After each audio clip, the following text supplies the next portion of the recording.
వరి కాకండి.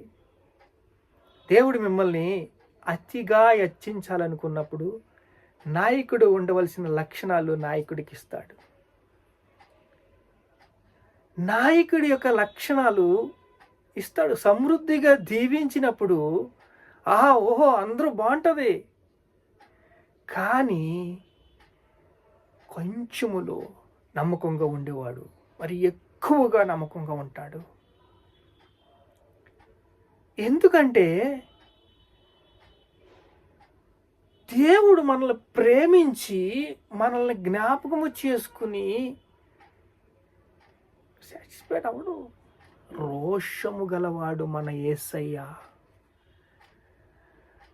ఇందుకు ఒక్క పెట్టాడు చేతను, నాకేం బాగలేదు నీ పరిస్థితి అని ఇస్తాడు. గులాబీ పువ్వు ముడుచుకుని ఉంటుంది, మొగ్గలాగా ఉంటుంది.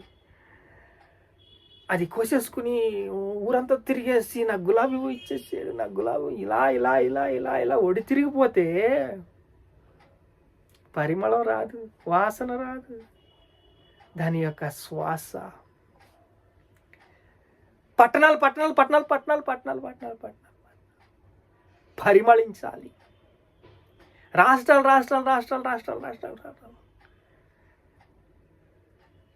అవ్వాలి, ఎదగాలి, సమృద్ధిగా దీవిస్తాడు. నువ్వు అప్పుడు సాక్ష్యము చెప్పినా ఎవ్వరు నమ్మరు. ఈ సాక్ష్యం ఏట పుట్టింగ్ నుంచి ఉండాలి, పునాది నుంచి ఉండాలి. అలా పునాది నుంచి ఉంటే ఒక పాట పాడుకున్న, నా జీవితం వరద లాంటిది. ఎవరింటారు? నా బాధ నాది. ఎడారిలో సెలయేర్లు,